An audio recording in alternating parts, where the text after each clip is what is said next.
नाज़रीन, फ़कीराबाद जे शहरनि मुंहिंजी धरती मुंहिंजो शान सिंध जी नएं सिर अॾावत जो अज़म जे सिरे हेठि धरती टीवी पारां 4 डिसंबर ते सक़ाफ़ती ॾियारो मल्हाइण वारे ऐलान जी भरपूर आजियां कई आहे। वधीक रिपोर्ट करे रहियो आहे वहीद अली खोखर।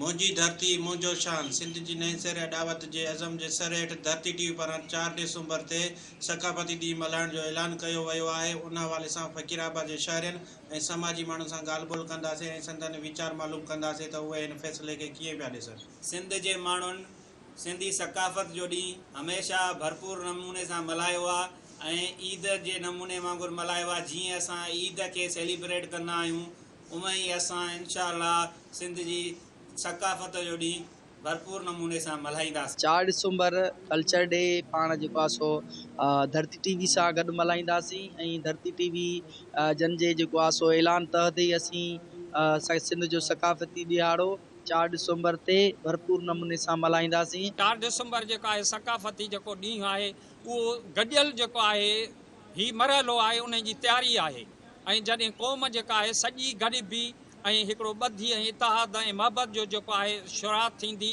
जेके असां में मायूसियूं आहिनि, परेशानियूं आहिनि, इहे गॾियल ईद जे ख़ुशीअ जे मरहले में माना तमामु बहितर रिज़ल्ट ईंदो। खां पहिरियों मां हिन धरती टेलीविज़न जो इंतिहाई शुक्रगुज़ार आहियां जंहिं हिन असांजे सिंधी ॾिहाड़े एकता जे ॾिहाड़े खे हिकु ईद जे ॾिहाड़े वांगुरु मल्हाइनि पिया।